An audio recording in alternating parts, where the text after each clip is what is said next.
Harbaugh now heads to the Los Angeles Chargers. He wins everywhere. He wins, period. Justin Herbert, he's a crown jewel. Well, you guys better enjoy this. Quick snap, Herbert to throw. Has a man, touchdown. The fans loved it. You have to love what you're seeing on tape if you're a Chargers fan, especially for the future with Justin Herbert on the move and throws and touchdown. I was just trying to show off. We're going to be known as world champions. And we're gonna do it or die trying. Don't let the powder blues fool you. Who's got it better than that?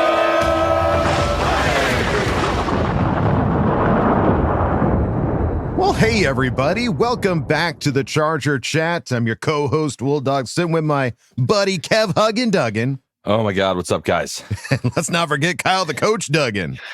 Just got to address the elephant in the room for all you YouTube watchers. I do not have a green screen this morning. It's currently being used as a blackout curtain for my son's bedroom. So listen, family over podcast. Yeah. Baby. That's what we talk about. Family football podcast. Yeah. Yeah. So oh, man. Thank you for bearing with my kitchen background, dirty dishes, all this stuff going on back there. Great. Beautiful. Thank you. What is that, cherry wood? And I'd like to, my palm tree is looking very nice today. So. Yes, it's very fluffed. All right, folks. Well, we have lots to talk about this episode. We've got signings to talk about. We've got Craig Experience and an Ask Boltfam lined up for you. So let's waste no time. Start at the top and remind everybody we all have a mother. I've got one. You've got one. And it was We've got Mother's the same Day. one. Yeah, two of you Weird, right? have the same mother. And it was Mother's Day. So we definitely want to wish our moms happy Mother's Day. Happy Mother's Day, Mom. Yeah. We love you guys. My We miss mom's the you. best. Yeah. I know Peggy's great, but my mom's the best. And happy Mother's So Day competitive. to Happy Mother's Day to my wife, Hillary, our 4 boys, and my wife, who's better sister-in-law, as Josie. well. Yeah. Well, I don't know. Mom's Competitions. everywhere. Let the competition, Surrounded by Let the moms. mom competitions flow.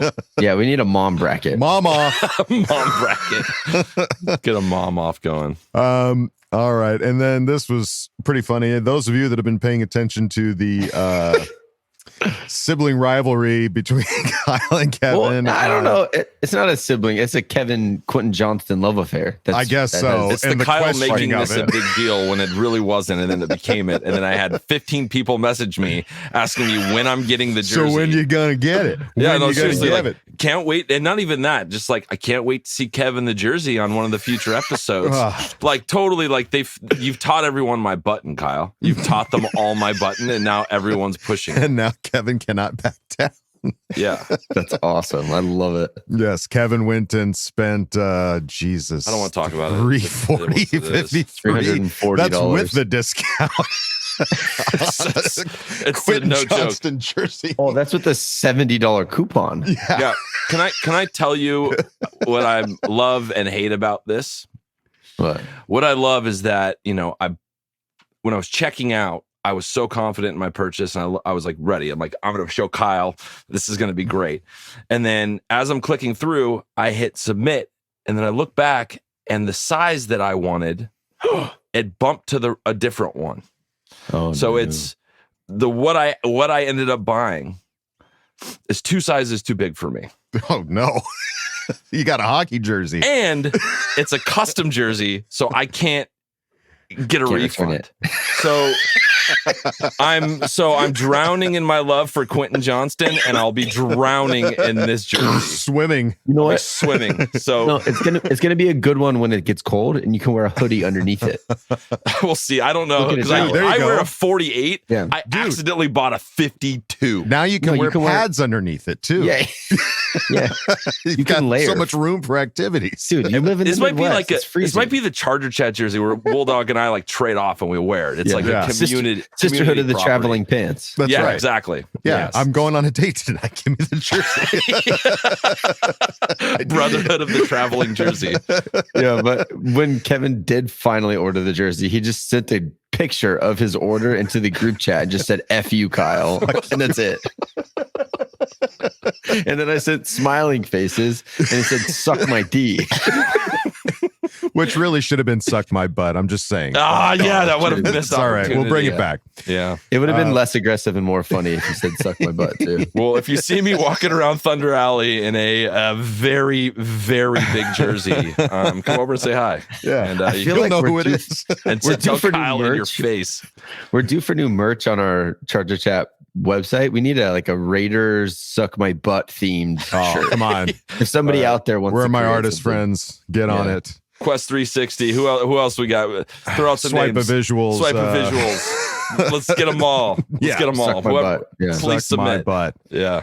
All right. Well, we thought last episode we'd be coming back this episode to talk about the schedule release. Bam, bam, bam, bam. No, said the NFL. Said Roger Goodell. He said, Roger "Sit Goodell, down." this is why you get booed, Roger. This is why you get booed. You're not doing yourself any favors.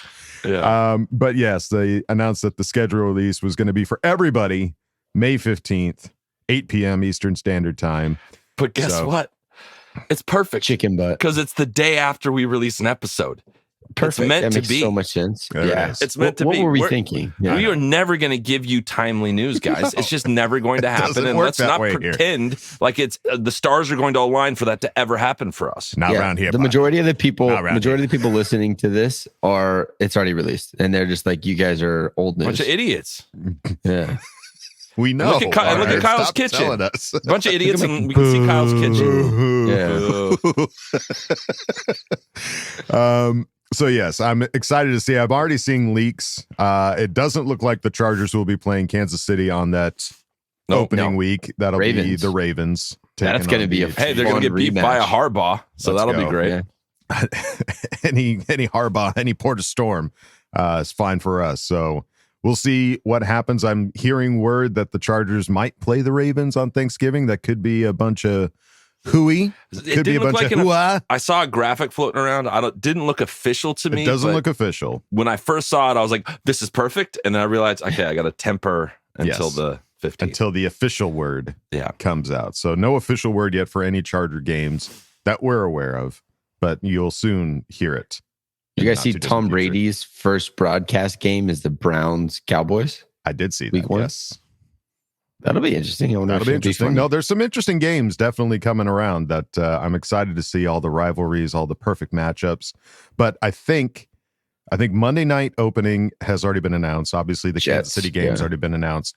So there's still a chance Chargers could have that Sunday night primetime week one game. Still a chance. I want a home opener primetime game. And I'm kind of getting worried about Germany. I don't think it's going to happen. I don't know, dude. Why? It's not out of the What's- cards. Why have you changed? Why It's are you too good to doubting? be true, and I'm stressed about it. Like I'm trying No to real bring it down reason. here so You're that way back- if it does happen, I'm back up here. You know what I mean? Dude, we're due for an international game for sure, though. Yeah. You're You're right. you're back into that off season. Like, I don't know. Are we going to get Harbaugh? I don't want to set myself up for heartbreak. It's the Kevin playbook. I'm gonna have to play it. I'm gonna keep the expectations low, Gonna have to and then play it. we're going up. It's the only playbook I got. That's the only one I got. Well, let's see what else was going around. Deion Henley, boy, I don't know if you guys are following Deion Henley on Twitter or any He's of the awesome. other streaming platforms. He called Guys, coach on the stream. Called coach is to show off that his coach was cooler than yours. And I love that when he called him, he was like he was at the Tom Brady roast. That was that's like a Patreon. We need to go through that because Yes. that was hilarious. But Yes. that's funny. But yeah, Deion Henley has had himself a Q&A on X, and there was a couple questions that popped off to us that we wanted to share with you guys. One of the questions was, how do Ben Herbert workouts compare to other strength and conditioning programs? Henley said, can't truly compare him to many because the man is so unique and detailed. He knows what he's doing. I'll blindly say he ranks far above the rest. Far That's what I above. like to hear. That's cool. You're seeing all the stuff they're doing. They're doing they're doing a lot of stuff for knees clearly because they started doing this weight belt with the sled and they're walking backwards. Right. And I I've saw seen that. some stuff on people like really strengthening their knees doing that kind of stuff. So that's cool to hear him say. And I do want to shout out from Reddit. This was all compiled by DKYKL. So I want credit where credit's due. I think it's DFYKL. That's what I meant. So credit where credit's due. Exactly. We want Not to the other credit guy that I correctly. Yeah. Defecal. We want to credit you correctly. So yes, that was the first question. Another one. What are the vibes with Navarro Bowman and Jesse Minter? Are you excited to hopefully play a lot in this defense?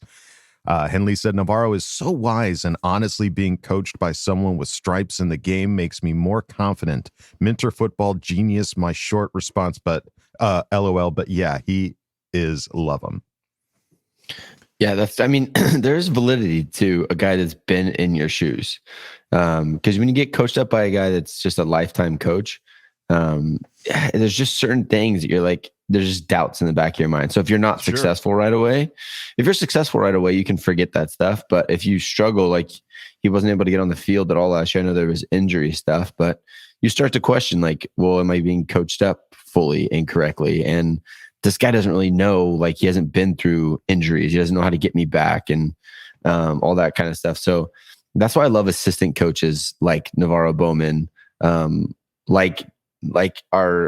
it's just like having guys that have been there. And then what's kind of creepy is the Jesse Minter, I feel like, is a lot like a Brandon Staley.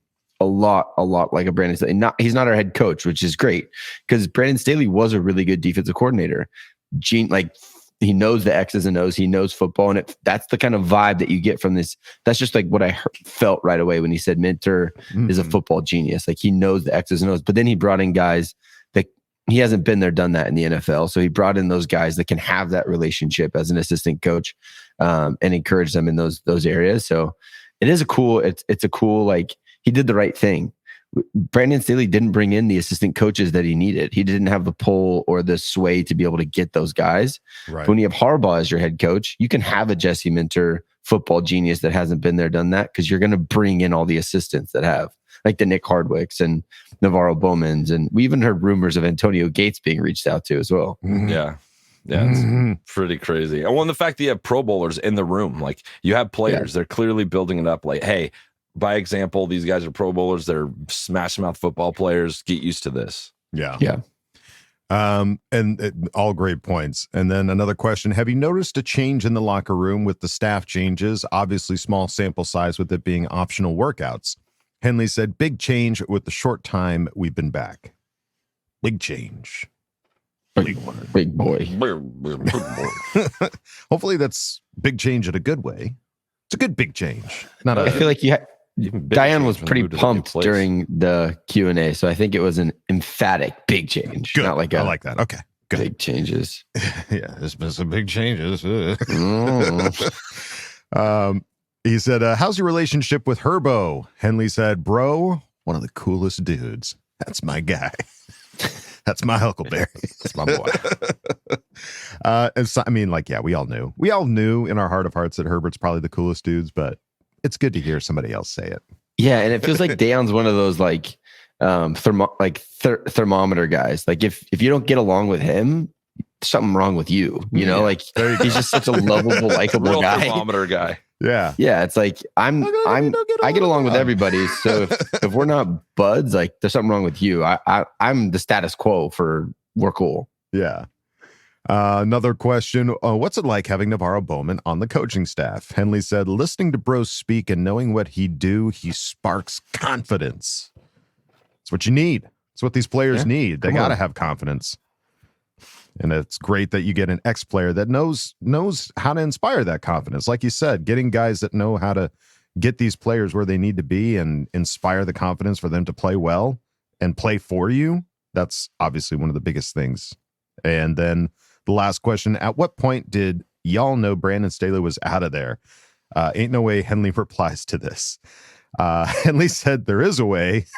No, just kidding. No way.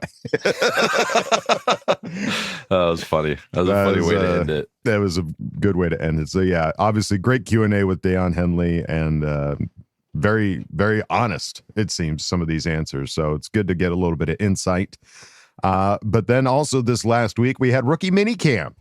So we've been seeing guys out there practicing. Can I tell you my favorite thing about seeing this and like the new changes? The fact they are wearing their game jerseys on the field to practice. You look like they're wearing exactly what they're going to wear during games, and it has to be tucked in. It's got to be perfect. There's no like hoodies hanging out of the back of shit. It's like bam, bam, bam, detail, detail, detail. I find that tight ship here. It's a stupid thing. It's silly. It shouldn't matter, but I think it does. It does, dude. It locks you in like an expectation in your brain. Like you lock in ready to work. It's like if you roll out of bed in slippers and a robe and you try to work on something on your computer, it's just you're not going to be as effective as if you take a shower, brush your teeth, do your hair, get on some nice, get on suit. some get on something, some kind of clothes, not in your robe, and you sit down to work. It sets the tone for getting stuff done. Like, I'm here to work. This is not, I'm here to play football with my buddies. I'm here to get better today. Here to work. Love that. Yeah, it does. It goes a long way. Well, there's some quotes here from some of the coaches and players, starting off with Harbaugh.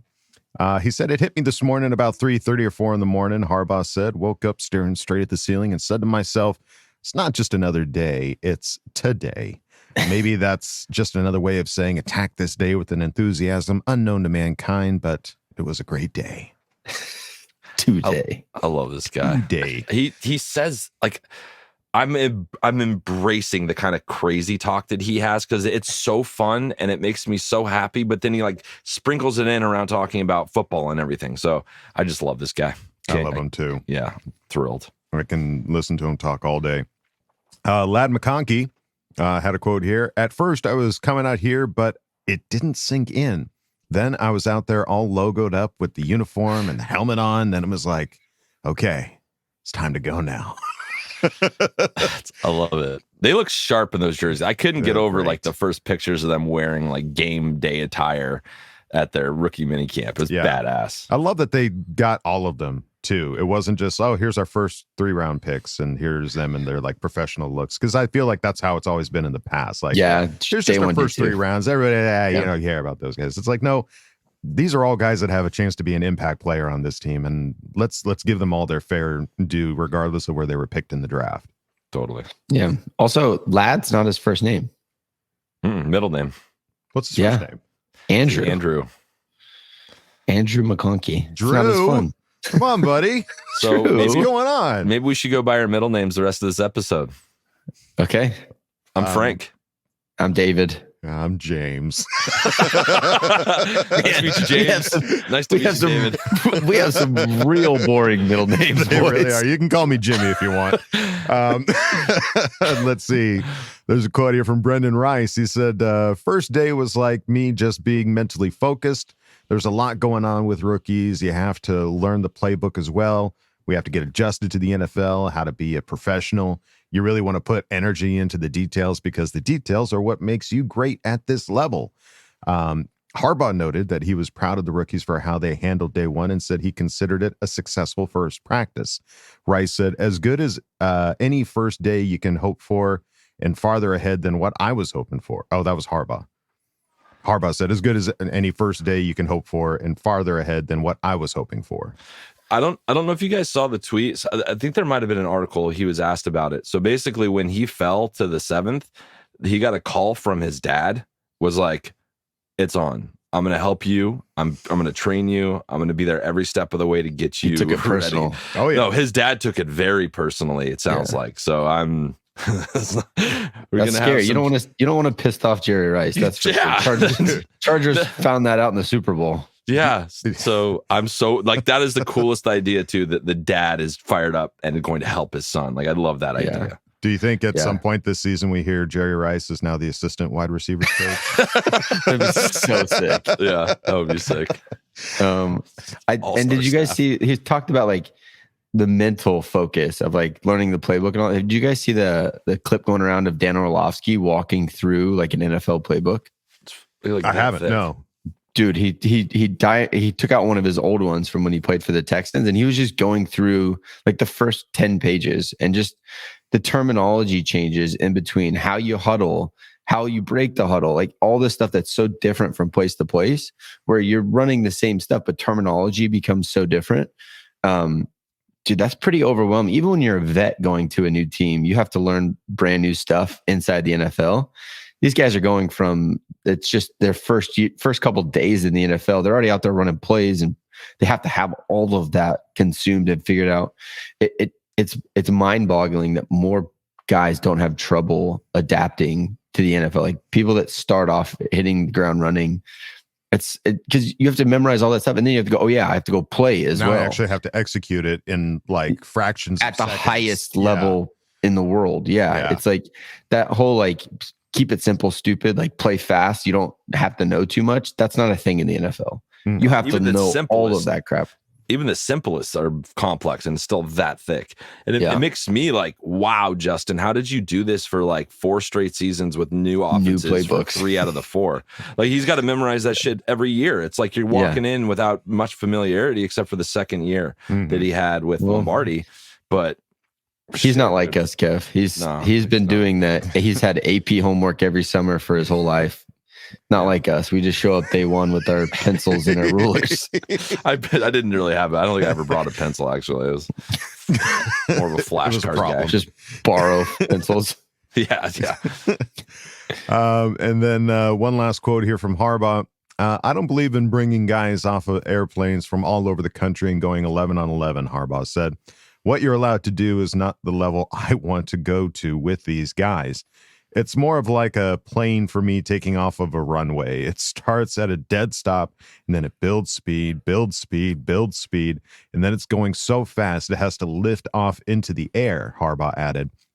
I call that the glide theory, and that's what we were doing today, getting guys acclimated.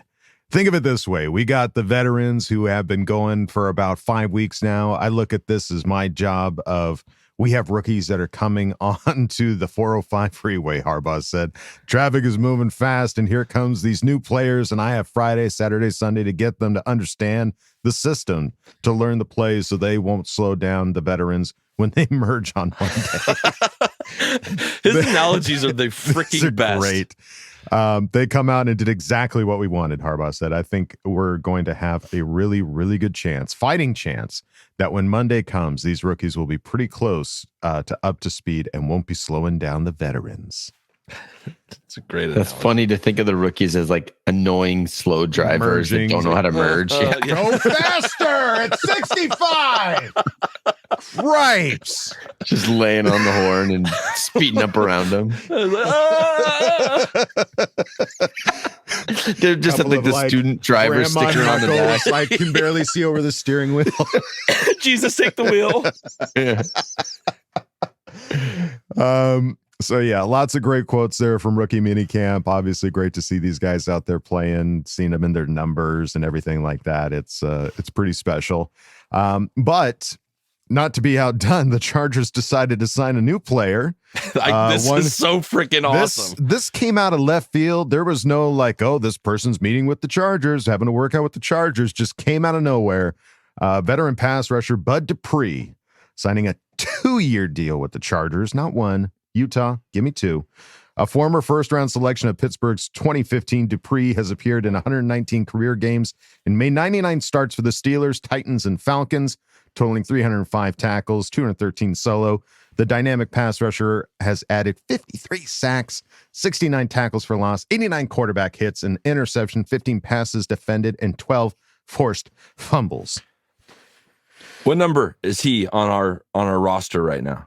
What pass rusher? Yeah. He's the fourth pass rusher we have. A former first-round pick with these numbers. Yeah. Even if he's not exactly what he used to be when he was drafted in 2015, you got to be kidding me. This is a huge upgrade over Chris Rumpf. Well, and the guy, I think he had like 6 sacks last He had a season. great year last year too. Yeah, he was great. And I watched all of them. He is just like, he's not like the bend get around guys. He is the jack you up and then taking the right angles. Total Harbaugh guy. Total Harbaugh guy. It's a perfect mix of like the opposite of what Joey and Khalil do, which is speed to power. More this finesse, guy's power and just control and get to the quarterback. So it's exciting. I'm thrilled with this, like, because you're gonna have a guy go down like for a game or two is what's gonna happen. So this is some great insurance for that huge depth for the edge rushers. Yeah. But it also creates a situation where hopefully no one does get hurt because you have a steady rotation. Rotation's going to be crazy. Like Khalil, when Joey went down, Khalil was playing like, it felt like 90% of the snaps he was on the field. And he was probably getting double teamed every time. Right. It's just that's not a way to stay healthy. You're just going to create more injuries doing that. So yeah, this is huge for depth. I mean, freaking Tule's probably like, guys, I want to be the guy here for a second. Like I had a great rookie season. Now you're just crowding me out with this room of old guys. Trust me, you will. Like, can you imagine all 4 of these guys on the field at the same time? What do you do? You could do it. Like a 3rd and 15. Yeah. Put 4 of those guys out there. Get the Get out of here. What are you going to do? You put Joey and Bud down in like a 3-tech, and then you have Khalil and Thule on the outside. That's I don't know. I mean, it'd be really cool. I don't know if that's going to happen, but that would be really fun to watch. I want at least one play on a 3rd and then you have Junior Colson blitzing. Yeah, sure. And then the cornerbacks just sit back there and just be like, just try, throw it. I dare you. Yeah. Well, lastly here, some sad news. Former Chargers general manager A.J. Smith passed away at the age of 75. Spent a 35-year career in the NFL. A.J. Smith rose from a part-time scout to general manager of the San Diego Chargers, holding that role from 2003 to 2012. Became the winningest GM in franchise history as the Chargers won 98 games, including playoffs, during his 10 seasons in the role. So I feel like he got a lot of bad like publicity there for a little while, but it's crazy to hear that he was the winningest GM in Chargers history. Yeah. Mm-hmm. Because there was some really, really, I mean, that was prime Charger football when LT was rolling and everything was moving. That was a really, really fun time to be a Charger fan. Well, just remember, this guy brought in a basketball player who didn't play football before. Yeah. And look what you have. He played basketball? Yeah. What? So what? You heard that? Kent State? He built consistently great rosters, like the problems they had with him is when it came to negotiations, and he was a no nonsense dude when it came to negotiations with everybody. And I remember him going toe to toe with Antonio Gates for a while. We weren't sure if he was going to re-sign with Chargers. Like there was a lot of those situations that kind of rolled over. It felt like longer than normally, but if that's the worst thing you can say about a guy, like he had a great tenure. He was consistent. Yeah. Yeah. So, yeah, it's just sad that he passed. It's that sucks. It does. And there's no real good way to segue between that and letting you know that we have a Patreon. Kevin loves putting the sad stuff right before we need to hawk some wares. You want to hear some sad? Yeah. Oh, your baby. Speaking of sad, there's a baby coming in hot. If you want to be new and a baby to our website, going over to our Patreon, patreon.com/Charger Chat, where we've got funny, silly videos. We've got hangouts. We've got Coach breaking down plays in Coach's Corners. A lot of cool stuff over at patreon.com/Charger Chat. But if you don't want to go over there, it's totally fine. You can go on over to our regular website, chargerchat.com. Check out all the cool stuff we got over there, t-shirts, hoodies, and stickers. You can chat it up with other Charger Chatteteers in the members section and ask questions and Ask Boltfam. So go check out chargerchat.com. I got all of them with me. Oh, man. Say hi to the podcast. You're getting bum rushed. Hi, Woody. Hey. All right. You say bye-bye? Bye. Bye. Bye. Go to our website. Say, go to our website. Site. Website. Site. Succinct. It's to the point. I like it. Site. Good. Site. All right. All right. Well, folks, it's now time to go on to the next segment. Hey, you know him, you love him. It's the Craig Experience. Can you say, oh, yeah? Can you say, oh, yeah? Yeah. That's the best Let's one. We gotta go. clip that. Come on in, man. Kick your feet up. Oh, Craig Experience. hello there. Make yourself at home. Got some stuff to talk about, right? Moving on. Okay, cut me some slack. If you're on the visual adventure on YouTube, yes, you will notice that Gatesy is not behind me right now, but we had a little bit of a decorative malfunction. It'll be fixed soon enough, but also it's a lot going on. I mean, as of right now, we're currently under a severe thunderstorm warning and also tornado watch here around my way. So in the event that during this segment, you see me uprooted from my chair and tossed about the room, I'll probably be okay, but if not, it's been fun, and I love you guys dearly. Anyway, let's hurry along, just in case the weather decides that it's not playing any games. CC Gang, the biggest of salutes, and to the rest of the Boat fam was goody. She got Craig in Texas, currently trying to avoid a twister, and welcome to this newest edition of the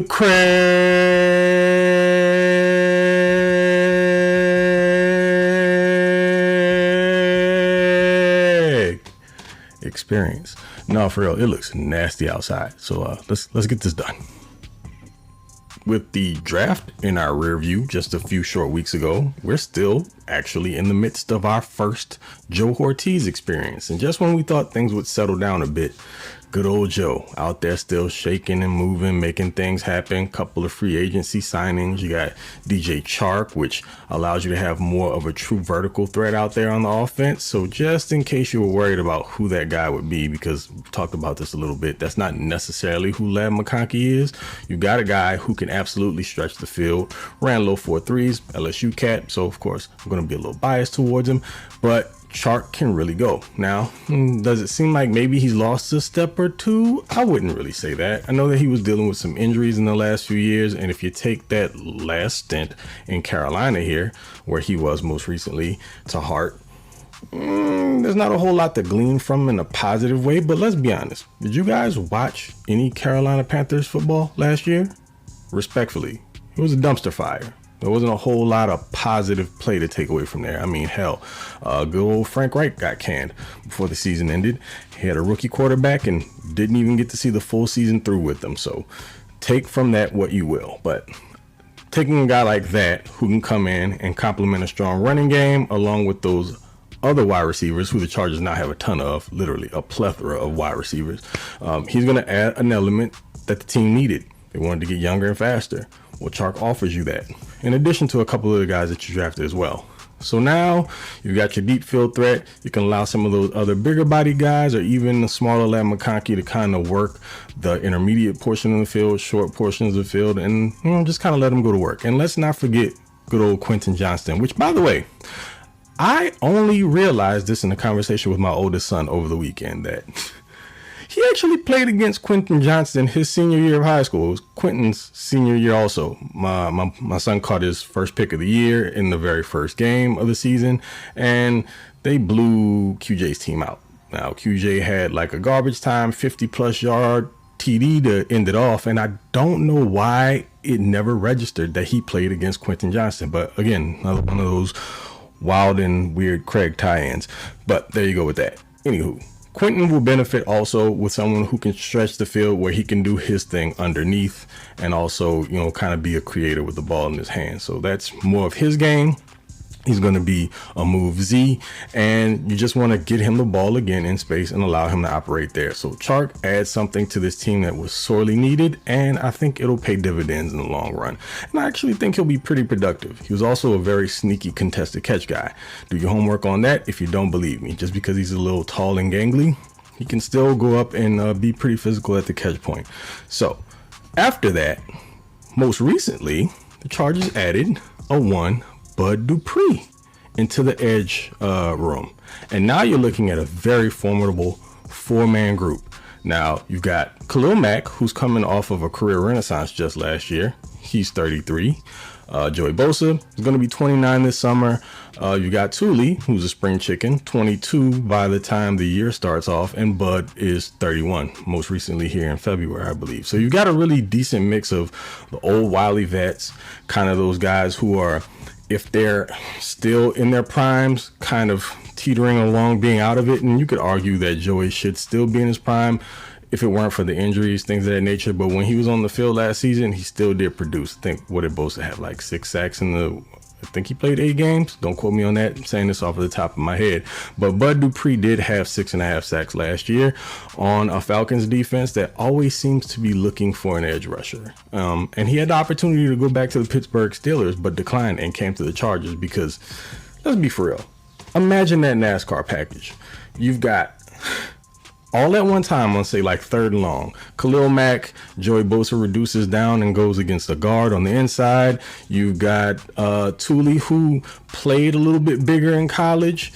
So he's accustomed to having his hand down in the dirt, but can also, of course, we've all seen this, rush off the edge as a stand-up edge rusher. And you got Bud, man. You can move all those guys around in a myriad of ways, and I'm telling you, it's going to be complete havoc, and not just in the way of having guys who can all get after the quarterback at the same time, but in the event that you do deal with some attrition, because it's almost a guarantee that someone's going to be dealing with something, that the whole like the pressure packages don't just fall in the tank. You'll still be able to generate pressure. Let's say, for instance, if Joey has a less than healthy season, it doesn't all go to crap, and you can't just double Khalil, and you don't have to worry about Thule hitting the rookie wall or him being doubled. I mean, he's going to be a year 2 guy, so another year developed and better in the system. But also, you've just got Bud Dupree there in the mix. So at worst, unless things completely crumble, and let's not jinx it, but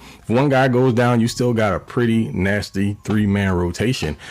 And man, as it currently stands, I would say this looks like probably, if not the best, it's got to be a top 2 or 3 edge room in the NFL right now. As we're speaking, before they take a single snap, if you just look at those names on paper, I get it, it's on paper, but let's just look at it for what it is and take it in, appreciate it.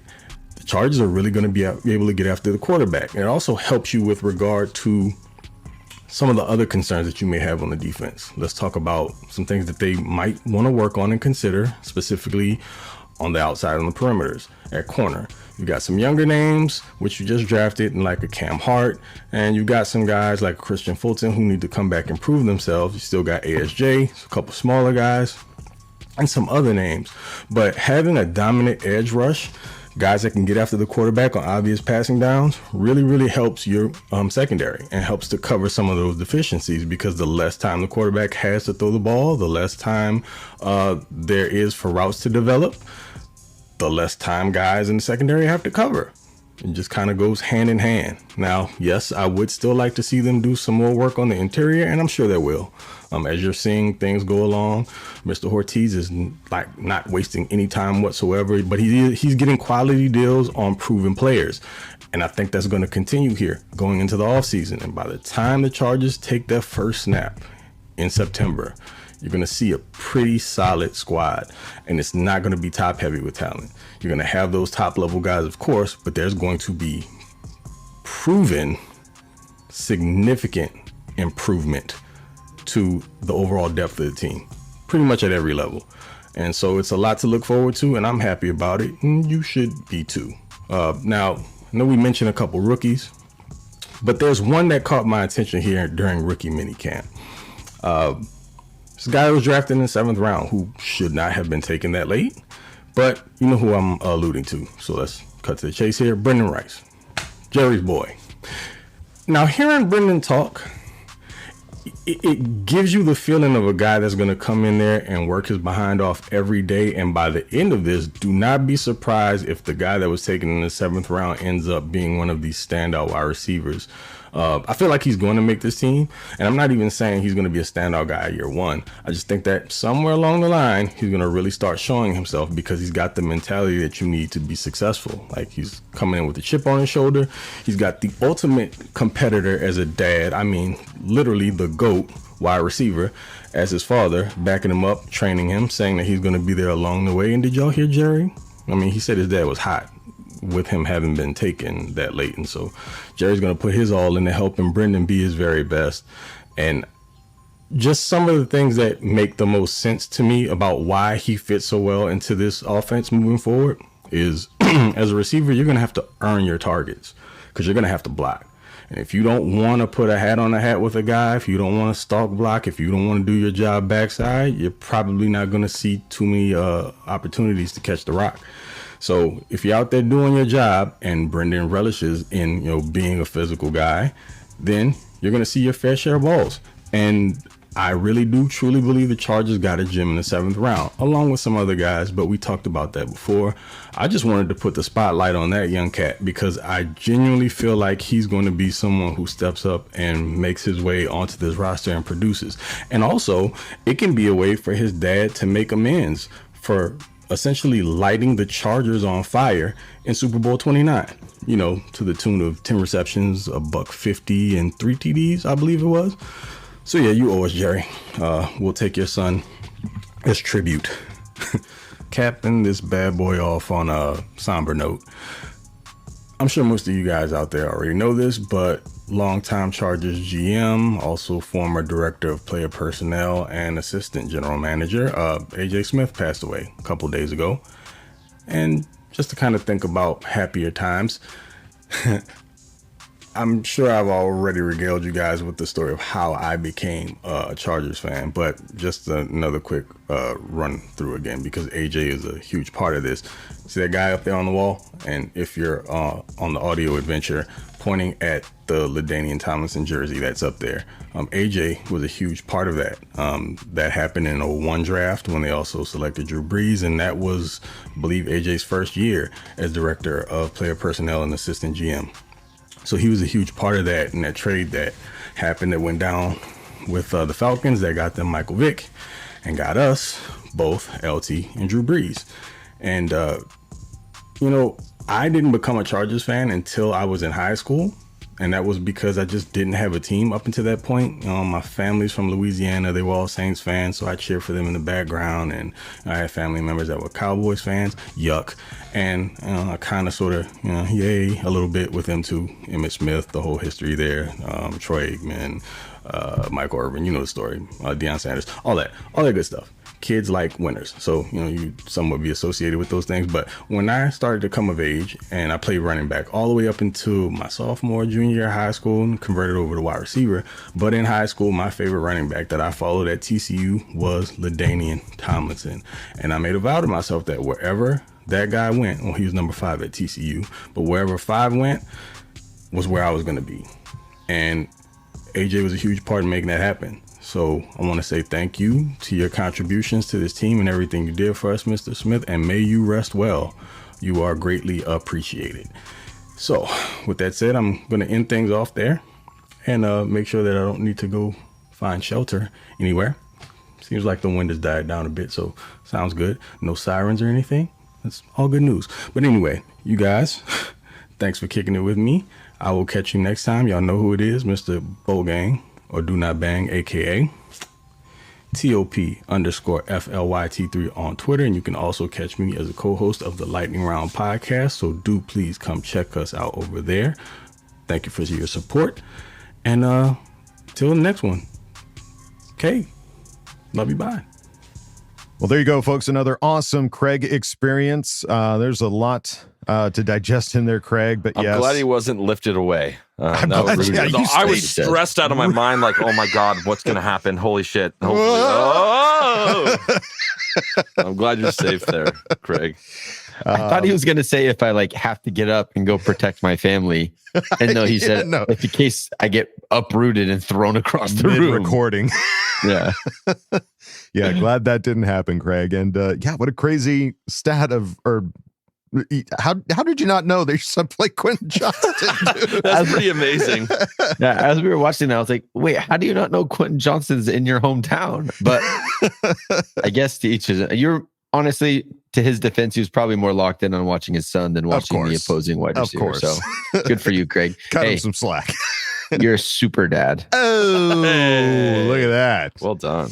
Well, a lot of great stuff there, Craig, and just getting us that much more excited for this upcoming season and this team. I mean, I love that he talked about that we're just not top heavy with talent. Yeah. That's the thing that you've been pounding the desk for years. Just going stop it with all of these A+, give me all talent. the B's. Give me the B's. Well, yeah, you look at over the last couple of years, remember Kyle Van Noy as a veteran pass rusher? That was a huge signing. He had paid dividends, gigantic.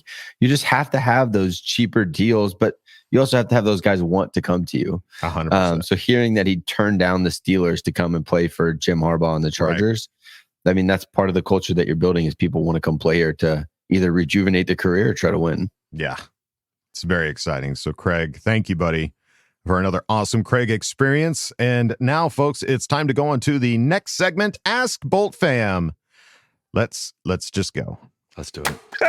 Time to put your money where your mouth is. Hi, guys. Don't jam a thumb up his butthole. That's what you do. I wet myself in excitement. Oh, so hungry. Your thoughts are totally appreciated. Catch you later, dude. Okay, love you, boy. That's right, folks. Time for Ask Boltfam, and we start at the top with Seth Homan, who asked the question. I am a fourth-generation Charger fan. Most children get wrapped in a blue or pink blanket, while I was wrapped in a Junior Seau jersey in '99. So yes, I'm a youngin. With all the hype for this year and the excitement, I would love to hear each of your favorite games to look back on. Don't choose years and don't choose the same. I'm excited to hear your answer and my answer in 2008. 41-17 San Diego versus New England Patriots. Jammer with the interception, Vincent Jackson doing work, and Malcolm Floyd doing what he does best. With the fresh powder blow and Rivers being a menace with LT and Gates. I would have been a fan regardless, but hot damn is it nice to be a fan among, I think, the best groups in the league and the world. Love you, Boltfam. K love you, bye, CC. Seth, my guy. Yes. Let's go. I feel like I dropped the ball not wrapping my sons in Junior Seau jerseys when they came out. You both had 4 shots and you blew it. 0 for 8. I did for Lachlan, my third, I did take a photo of him on top of my last one on top of a Herbert jersey. Okay. So I have that. It wasn't wrapped, but yeah. Judges. All they can see is, the only image that I see is those bear fur rugs. Yeah. And you have people will pose on them. All I see is your baby posed on them. Well, it was the cute one that was just here and threw us to the Craig experience. That one. There you go. Yeah. Love that.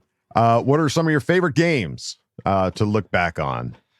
There's so many. For me, I'll just go right away because it was a crazy experience. And I talked about this probably years ago. It's not a new story, but I was in London for work and it was 3 or 4 in the morning in London. And we were playing, it was the Chargers versus the Chiefs in the overtime game where Mike Williams caught the extra point and we won. And I remember losing my mind so much so that the front office called me to check and see if everything was okay. Oh my gosh. So but it was I woke people up. I literally woke people up in the hotel because I was running around losing my mind in my hotel room. So that one just vividly, just not only the game and how we beat the Chiefs, but what surrounded it. Yeah. Do you have one, Kyle? Yeah, I mean, obviously there's a ton. I think of the one that's burned in my head, and I've actually shared it every time that this question pops up every once in a while, is me and my dad and my brother went to the Q and watched the Chargers beat the Chiefs last game of the season to clinch a playoff spot. Mm-hmm. And it was my dad and my brother couldn't watch. They were up walking around the concourse because they were just this is so stupid because they had a kick to win the game in regulation. Mm-hmm. And I was just sitting in the seats by myself, all right, I guess I'll just have this heartbreak alone. And they doinked the field goal and sent it to overtime. And we ended up beating them, clinching a playoff spot.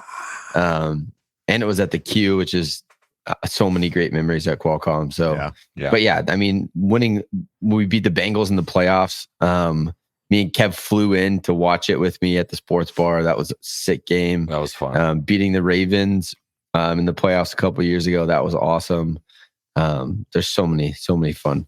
I mean, every Sunday feels like the potential for the fun Charger memory. Yeah. Well, it's funny. We just talked about it. It's less about what happened in the game, more about what happened with us while we were watching the game. Right. I think that's a big part of the fan experience. And if you're just watching games at home by yourself, you're not getting the full thing. So definitely go try and hang out. Die Hard Bolt Club's got places all over the country to go watch games. And I'm telling you, it'll change maybe what your favorite games are because of the high five or the bro hug or get tossed through a table. You're so excited. Those all are memories that burn into your brain. 100%. Yeah. I mean, for me, one of my favorite games to go to was sadly not one that I went with you guys. And I know I've told this before. It was that Chargers Browns game back in 2021. Oh yeah. God, it was just an absolute shootout between Herbert and Mayfield. It was just we're up, we're down, we're up, we're down. And just the energy was the entire game. It went down to the very last few plays. So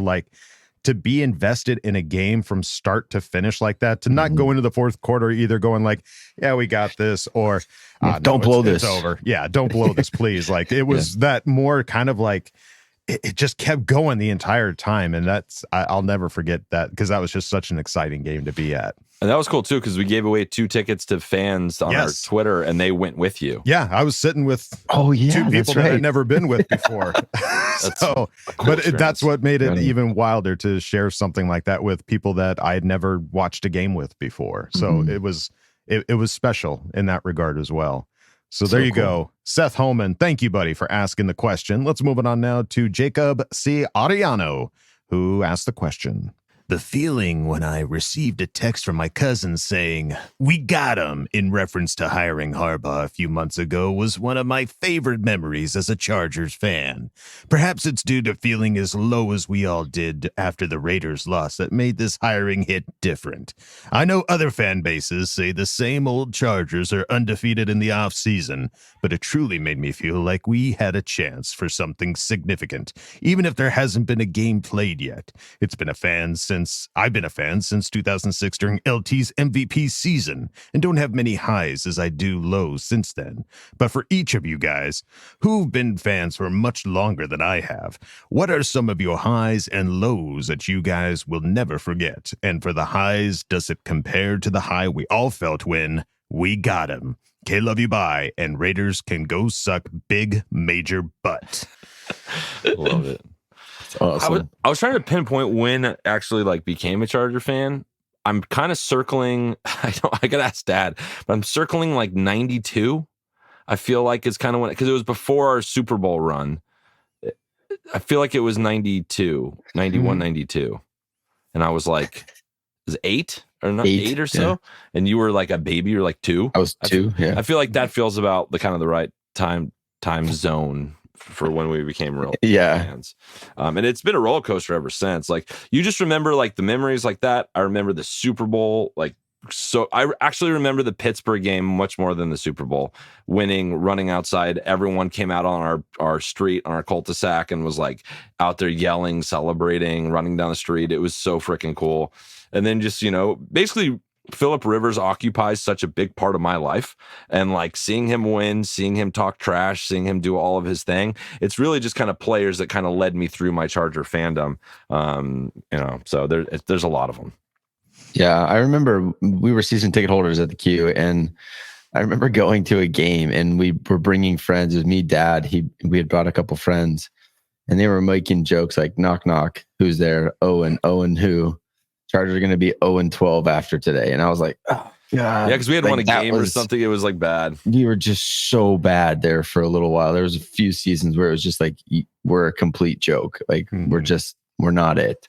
And those were, to me, those were the lows. But in all reality, this is just my personal experience. When I heard the Chargers were leaving San Diego, that was the lowest of the lows for me. I've obviously recovered since then. And never stopped being a Charger fan, but that hurt really hard. That was not a fun day at all. I'm born and raised San Diego, never left. Went to the Padre game last night. I'll also shout out. Sorry, I don't remember your name because there's a lot going on, but I was walking through the park out in Petco, and some guy randomly stopped me. He's like, "Hey, is your name Kyle?" I was like, "Yeah, my name's Kyle." He's like, "You're the coach?" And I was like, "Oh, okay, yeah." I was like trying to tie together if I should know what he was, who he was. But I'm sorry, I don't remember your name. But thanks for stopping me and saying hi to my son. We went to the game last night. But yeah, San Diego is my whole life. So them leaving San Diego was definitely the bottom for me. That was the lowest of lows. But the highs, I feel like they're yet to come. Obviously those runs of 14-2 and winning all those football games and being on the top of the league, but you still didn't win a Super Bowl. My high is winning a Super Bowl. So I feel like we haven't gotten there yet, but this Harbaugh thing is a step in the right direction, I think. Yeah, absolutely. Yeah. I mean, really, for me, the lows have been like when players retire or don't come back, like Phillip Rivers or Antonio Gates, and now most recently Keenan Allen and Mike Williams. Like, those are the lows for me because we spend so much time learning about these guys and loving these guys and buying their jerseys and their playing cards and all of these and their autographs, that like when they leave or retire or go do something else, it's just like, man, I spent so much time and investment in these guys that it hurts so much. But really, it's always going to be for the better of either themselves or the team or something like that. And the highs, boy, I don't know how you can get much higher than getting Justin Herbert and Harbaugh right now. Like, after Herbert getting Offensive Rookie of the Year, that's pretty high to know that that's our quarterback for years to come. That's a great point. I think the discovery of Justin Herbert in his first game was one of the highest highs That was I've had so in a long high. time. Yeah. Because we came from so many years of just knowing we had Phil and weren't worrying about a quarterback to not knowing what our future was going to be. What are we going to do? do? This pick that we just made, and steps in and did what he did. When he knocked out that guy on the sideline, it was like, I fell so head over heels in love with him. Yeah. It was like, it was amazing. relief and excitement all at the same time. It was the best medicine you could have possibly taken. I'm no longer constipated and I feel great. So there you go. Jacobo C. Ariano, thank you, buddy, for asking the question. Let's move it on now to Tony Francis. Tony. Who asked the question. OMG, OMG, OMG, OMG. The schedule release is officially set for Wednesday this week. How excited are each of you? Also, mega props for Kev for being a man of his word and dropping almost $400 on the elite Nike QJ jersey to prove to everyone he does, in fact, love him. My question is this. At what jersey cost would it take to let Coach Kyle's claim that Kev hates QJ be valid and true? If the Nike Elite jersey was $1,000, would Kev still have purchased it just to prove his brother wrong? Can you give another real-life Duggan family example where Kev let Coach Kyle live rent-free in his head and manipulate him into doing something or buying something he may not have originally wanted? Love you all. How did this go from me doing this awesome thing to getting shit on again? So I live rent-free in your head. Tony, you dick. You son of a bitch. Hey, this is just the way it's being. I purchased that. That's just It's the way it's being perceived. Just think of it this way, Kev. I just nudged you into doing something you already wanted to do. I needed a New Jersey. I didn't need and a you love size Quentin 52, Johnson. but I needed a New Jersey. You needed a layering jersey, something you can wear with your hoodie. I'm scared this thing's gonna be real big. I'm like nervous. It's gonna be like. It'll give you some room for your holiday weight and for a hoodie. What the fuck is going on? What is going on? You think I'm going to gain weight? Tony's making fun of me. How much money is my... I was just trying to be I just had a 24-hour travel day. I'm tired. I'm a little worn out, and I can't handle this. I was on your team right there.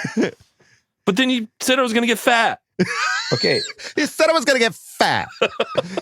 It's just what we do in the holidays. All right, fine. Okay. All right. When is another example I manipulated you into buying something you didn't want? You've manipulated me in the past. I think you just mentioned it. Like, I wanted to do this, but you manipulated me hard into like literally flying from Missouri to San Diego to go to a sports bar to watch a game with you. Like, you manipulated me into doing that, but I wanted to do that. But like, that was also another $400 excursion round trip ticket. So you know, Kyle has hit my wallet a few times. Has a way with words. Yeah, but it's not. I'm not convincing you to do something you don't want. It's just like a gentle nudge to do what you so much in common. What we love, encouragement. Yeah, it's a weird encouragement. Yeah, it's a weird kind of an expensive. Put your money where your mouth is. Encouragement. Yeah. If you really love the Chargers and me, you'll come back for the playoff game. Exactly. I guarantee you that conversation was had back in 2008 or whenever it was, 2009. I can't remember what year. Well, there you go. Tony Francis, buddy, thank you for asking the question. Let's move it on now to Ian Alexander, who asked the question. With the Bud Dupree signing, how do we feel about our interior D-line? We still have some money left, and can we expect another signing? Who is left out there that might be a Harbaugh mentor guy? Thanks, gents. I think you could. I think that we have some unproven D-line, like big boys in there right now. Yeah. We've got some guys. I think there probably money allocated other places, i.e. safety. That is like one of the places now that I think really needs a veteran look of somebody that can be depth for a Lohi. I don't think it needs to be like a crazy break the bank kind of pick, but I'm feeling fairly confident with the interior D-line just with what we've done with the edge rushers and kind of how they can mix up those fronts and what they can do to still stop the run and get after it. Yeah. 100%. Yeah, I agree. I think there's still room for an inexpensive vet and maybe even on another 1-year deal type of guy. Mm-hmm. But yeah, I don't think. I mean, you added Puna Ford already. You have Tito. Scott Matlock hopefully steps up. Morgan Fox is still there. Okoye. Yeah, so like there's definitely some unproven guys. But I think that you could add one name to that that's not a break the bank kind of guy. and it would solidify the room, kind of like a Bud Dupree. Like he's a stud. You didn't have to break the bank. You got a 2-year deal, and you got a vet in there that can help bring those younger guys along. I think something like that definitely would make a lot of sense to see here in the next couple of weeks or a month. There you go. Well, the Chargers are known for being the undrafted free agent guys where you get one player on the team. I know we added some beef that are coming over to, give it a shot and see if they can make the roster. Let's see if this is a coaching thing and what the scheme is and how we can, best utilize, doing what we're doing and not breaking the bank on any guys. Like with the fact they did, it's a 2-year, could be up to $10 million for Bud Dupree. Like they're getting getting great deals for these guys. And I'm curious to see what they're going to do. And, Ortiz said from the beginning, he's going to continually be looking at this. It's like all year long, constant. That'll be very unlike what we've done in previous years with our other GMs. All right. Well, there you go. Ian Alexander, thank you, buddy, for asking the question. Let's move it on now to Melanie, who asked the question. Does anyone else sing the Baby Shark song whenever they hear someone say DJ Chark? I do. Thanks a lot, Kevin. DJ Chark, do. Okay, love you, bye. Hell yeah. That's the first thing that comes to mind. But then it depends on the day. Like you can do like the metal version, like like you can, there's the different, you can really, it lends to any kind of musical coupling. Yeah. There's a word there. Kevin didn't do it to me, but it was like one of his first highlights when he was still a rookie and the announcer sang the song. And I think it was the Spanish announcer as well. So it just added an extra level of comedy to it to Perfect. Sing the DJ Shark, Baby Shark song. And so ever since then, that's all I can hear. Baby Shark had finally made its way out of my household before DJ signed. Yeah, like coming just when you got out, they pull you back in. And I know us as fans find it fun. I guarantee you DJ Shark fucking hates that song. He's like more than anything in the world. Can't escape it. For sure. He's like, why can't we go back to like Jaws? And why couldn't I be DJ Smith or something like that? Yeah. Well, there you go, Melanie. Thank you for asking the question. Let's move it on now to Big Red Bolts fan, who asked the question, is it just another day? Nay, it's effing today. With an enthusiasm unknown to mankind, we shall attack it, I say. But was it a good one? Nay, it was an effing great day. McConkey got all logged up and said, let's go. Rice says it's the details that need your energy, yo. Jim believes we've gotten far, but says we have further to go. But we're not starting fast. We're going nice and slow. Then the speed will build steady and fair until we're going so fast we lift up into the air. I call it the glide theory, he said with a stare. The rookies are merging onto the 405. He says his job is help them when they drive and get them up to speed so they thrive. What is your favorite take from this week of minicamp? What made you hard and what made you damp? K, love you, bye, and F the Super Bowl champ. I'm weekly impressed. I love that this was all based on that Harbaugh quote, though. Genius. It's so Genius. good. Sometimes creativity sparks and you do this. Yes.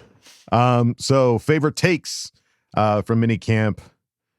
Anything that jumped out to you guys? I mean, I didn't necessarily watch all of it. I did see that Chark is going to be wearing number 9 as opposed to 17. That's an interesting I'll take it. number for a wide receiver. I like it. Well, he didn't take 13, so we're all taking a deep. No one's good. allowed Everything's to fine. have that.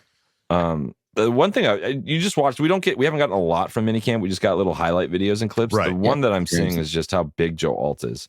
He's just a giant human being when he's standing next to everybody. And something that I didn't really expect to happen, but I'm kind of seeing it happen, and I don't know how I feel about it, is Trey Pipkins at right guard. He's lined up at right guard in a whole bunch of photos. Really? Yeah. Interesting. And Well, I'm going to have to how are you gonna know? soften my discourse on Pipkins until I figure out what's going on, because I don't want to seem like a total dick. You need a deep breath, because it's not as if this is like preparing for week 4 and it's a Wednesday practice and he's down there at right guard. But the fact that he's lined up there, minicamp.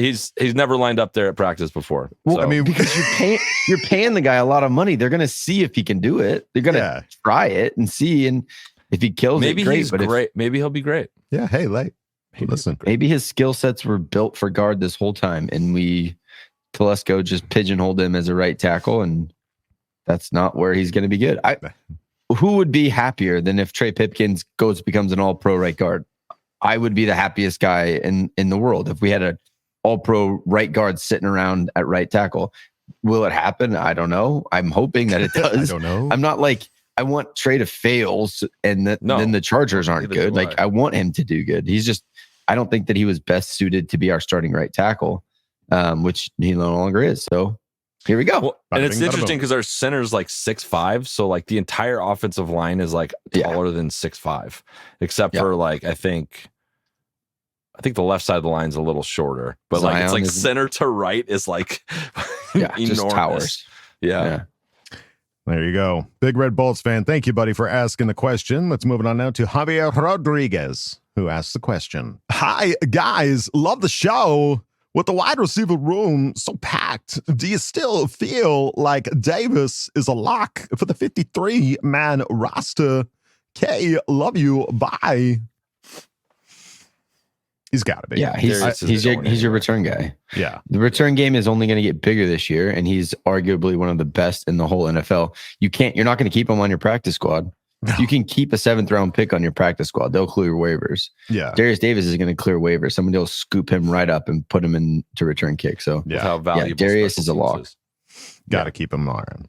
So, and you don't want somebody like, because I think what is Makaki, like, was he a return guy? You don't want him being your return guy. No. Not a rookie season, learning the playbook. He should be a starting wide receiver for us. Yeah. You don't want him back. You don't put starting wide receivers as your return guy. That's just not what you do. That's why you have a Darius Davis. Yeah. Right.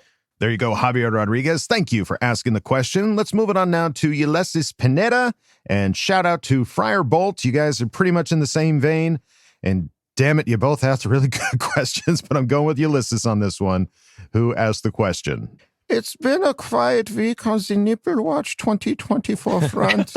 We have remained steady in excitement and laser sharpness as we continue to move closer towards kickoff in September.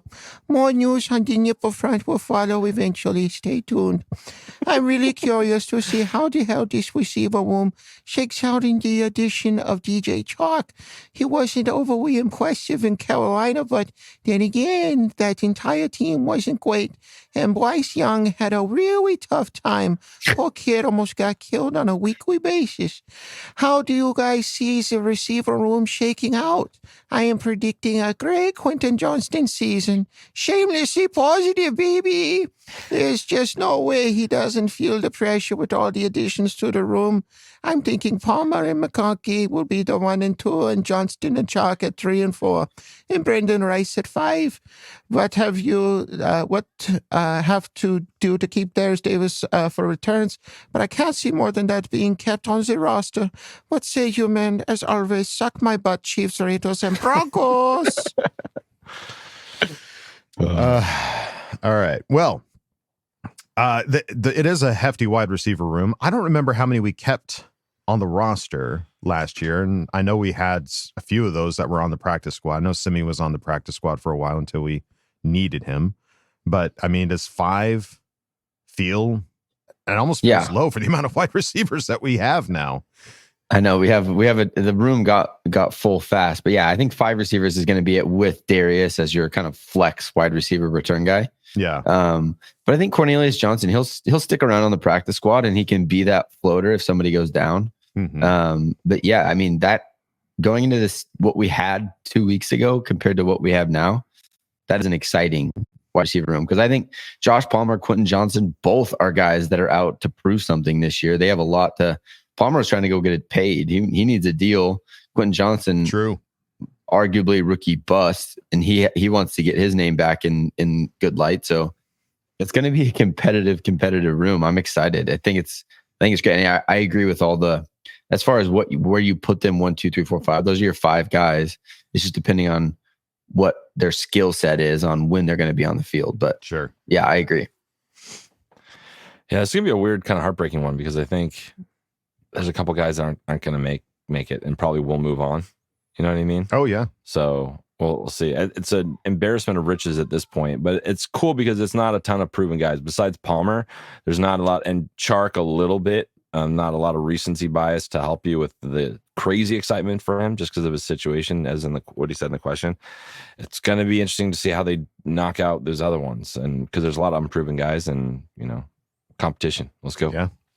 We like competitive guys here. Ulysses Pineda and Friar Bolt, thank you both for asking the question. Let's move it on now to Zach Shelton, who asked the question. So just with the roster as it is now, let's do a little bit of future forecasting.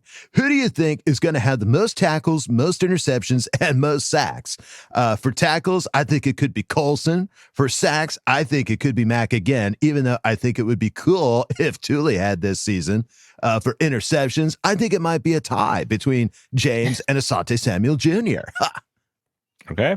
Yeah, I mean, this makes sense to me. I mean, the only one that might be different, it could be Henley. Henley could be that linebacker that gets more tackles. But I mean, Colson having the familiarity with Harbaugh and possibly having a green dot would make sense for him to have the most tackles. Coach said something, the green dot is a thing that's been floating around. Coach said something in a press conference, like, I don't know if he'll have the green dot first year. Like, he said that in one of his pressers. So we'll see. Like, we don't want to force him in too early and make him take a step back. So I think that'll be interesting in terms of tackles. I think Colson, I think it could be Dayon.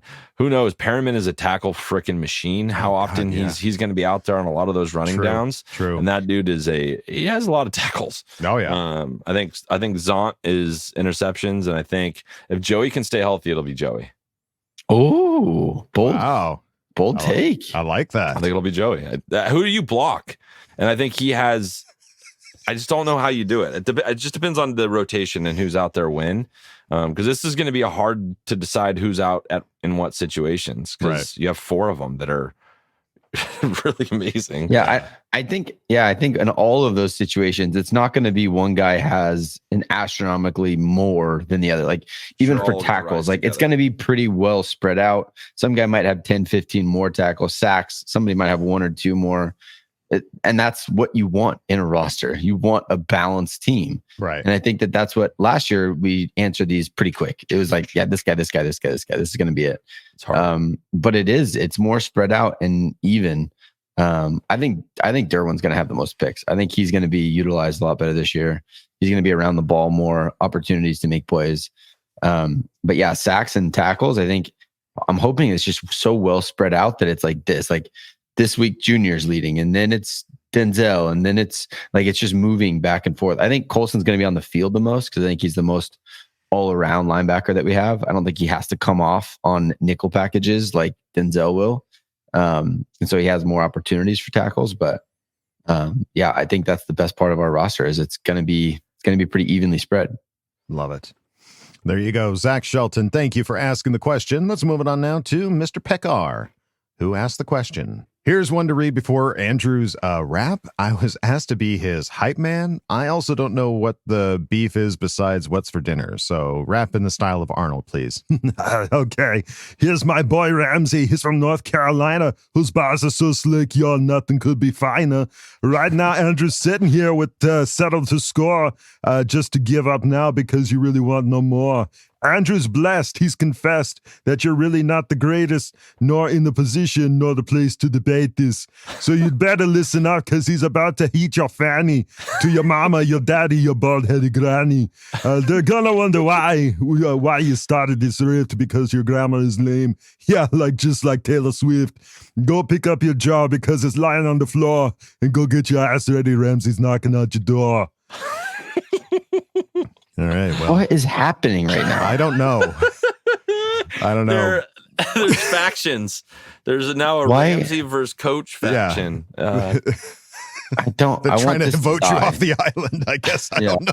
I thought it was fun when it was just me and Andrew. Now I feel like people are talking behind my back. Hanging up on you. Yeah. Well, here comes Andrew, right behind Mr. Pekar, and he's got his own bars to lay down. Here we go.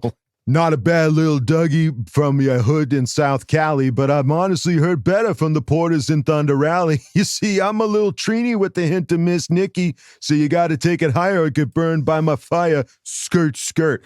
He trying to come at me with something out of StubHub, but the only thing he saw was me going up like Mike Dubb. I'm about to take this to the house like Austin Eck. But what y'all gonna do about my new guy, Mr. Peck? He currently makes a living off of reeling in them fishes, but he's learned a little trade on how to serve you up on dishes. Drip, drip. I feel like the whiteness of my tag coming for us. So it's time for me to drop it like QJ did up north. You can find me at the right hand of King Aiden's throne, so be sure to take a bow, boy, because it's you who's unknown. Tell me, do I taste of a North Carolina Chargers fan yet? Or will you carry on a journey I'll soon make you regret? Bang, bang. For shizzle my nizzle, just listen to him sizzle. He better bring an umbrella, because I'ma make it drizzle. This track goes so hard it makes Horties want to whizzle. We got the best seats at SoFi, son, to slowly watch you fizzle. Audience applause. You done, Kyle, or you want another round of rebolted Ram and Mr. Peckar? Just wave the white flag, Kyle. It's just... Yeah, I mean, I could throw some stuff back into Chat GPT and get another rap to beat you with, but I think I don't want any more of our Patreon subscribers ganging up against me. I think I'm done. Hey, he's got a hype man. I'll be your hype man, Kyle. You want something from me? You want some bars? I feel like this is getting out of hand. Okay, yeah, sure. I can't let somebody come at my brother. I feel with like threats a backup. are around the corner.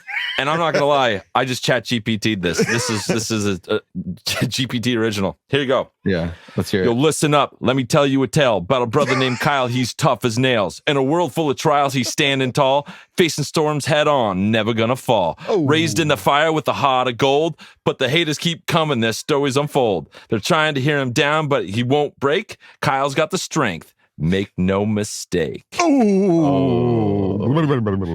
Okay, Thanks, Chat GPT. All right, let me do my Chat GPT. I'm a hip hop hippopotamus. My lyrics are bottomless.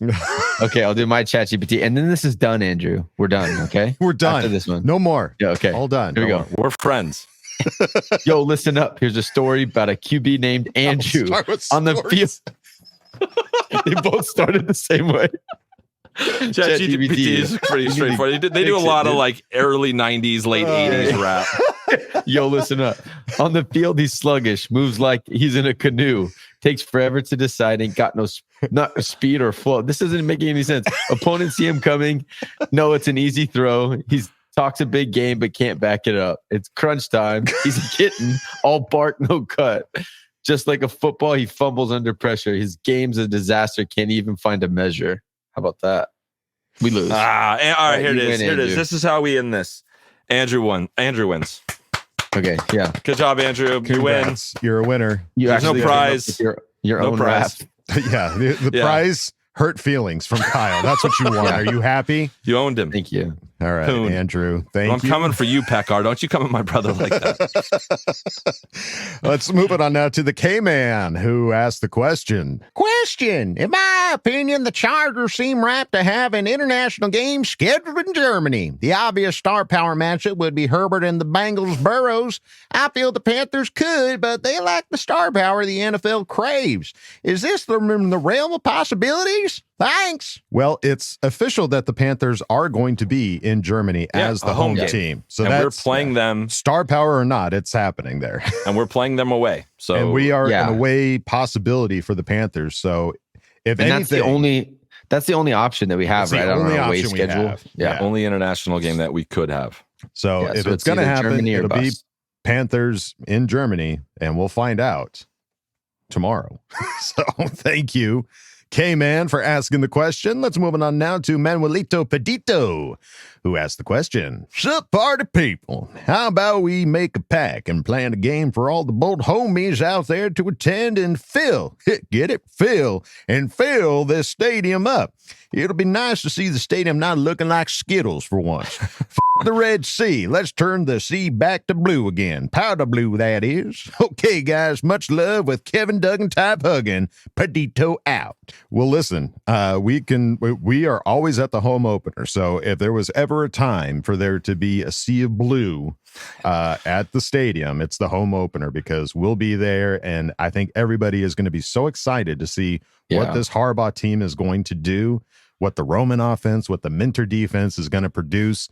I think that is the time for it to start, because if you start high, we can maintain that throughout the entire season. So let's start strong here, folks. Let's get on the 405. Let's turn our blinker on. Let's get to 65 at least. And let's ride this season out like Harbaugh says. So there you go. Manuelito Petito. Thank you for asking the question. Let's move it on now to Lexi M, who asked the question.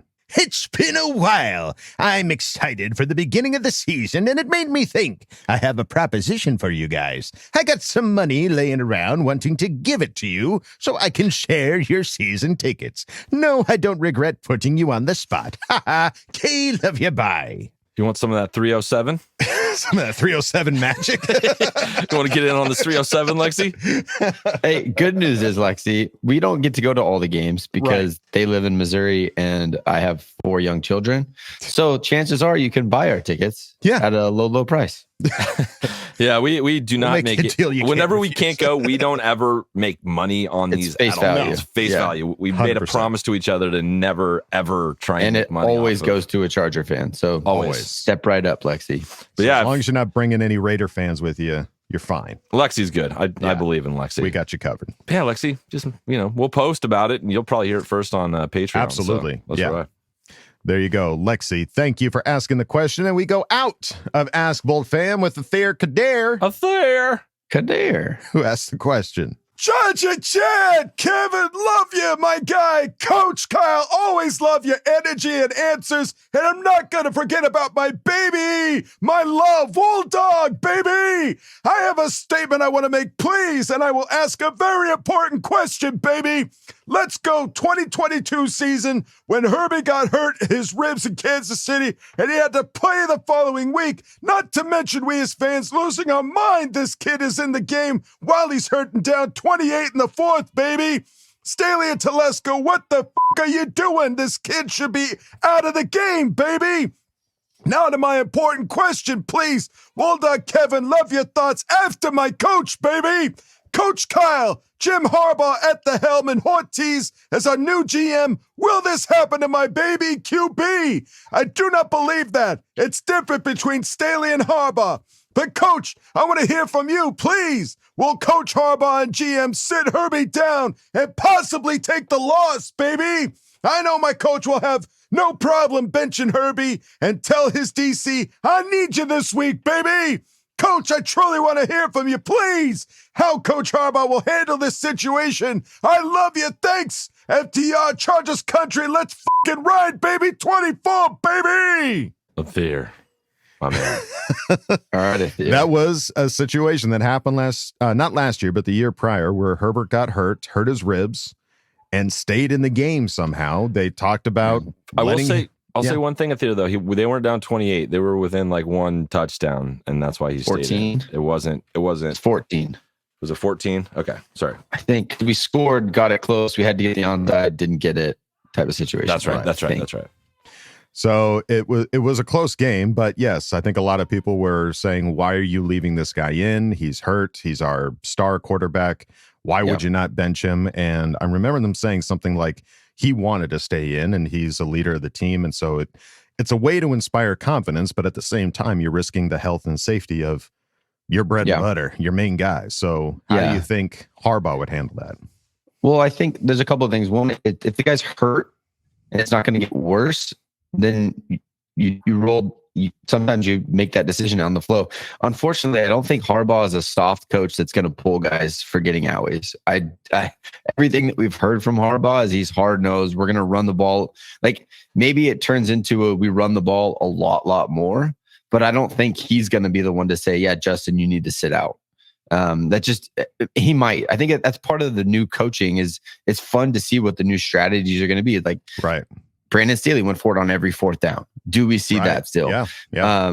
We played our players week 18 in a game that meant nothing. Is that what Coach Harbaugh does? Right. When a guy gets an owie, does he take a more cautious look at how he's going to handle it? Like those are all head coaching decisions.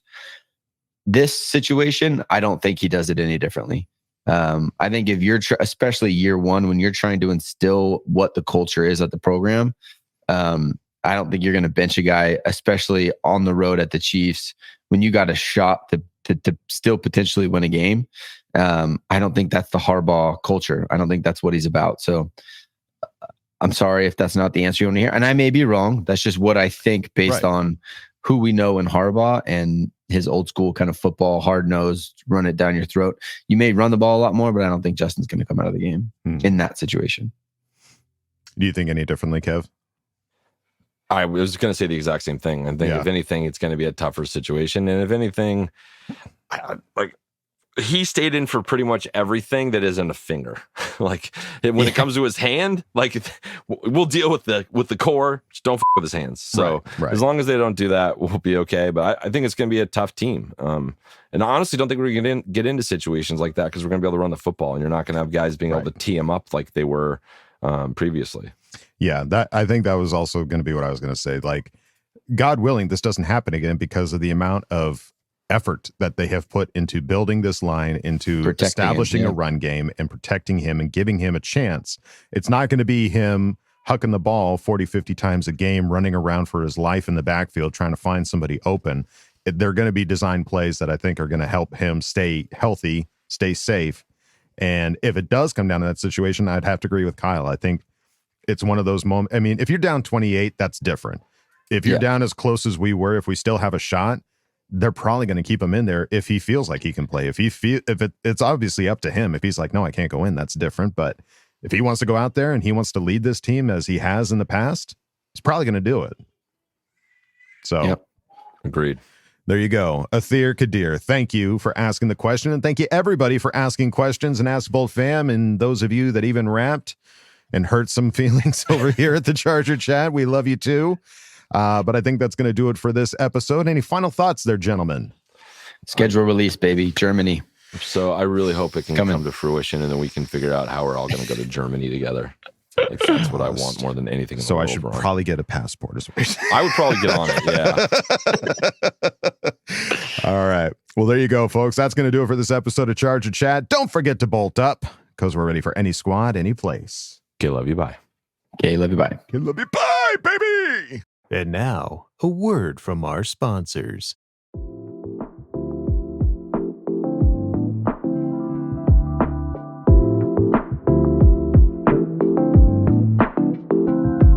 Are you tired of your job selling cars, drinking all night in different bars? Time to step up your game, seeking fortune and fame. I got an answer for you to improve on what you do. Join the Charger Chat's famous School of Rap. When others hear this, they'll say, aw crap. We will teach you to rhyme in time so fine that others would probably call it a crime. So get off your butt and learn to rap at the best. We look forward to seeing you and all that you do. And as Mr. T says, hey, I pity the fool.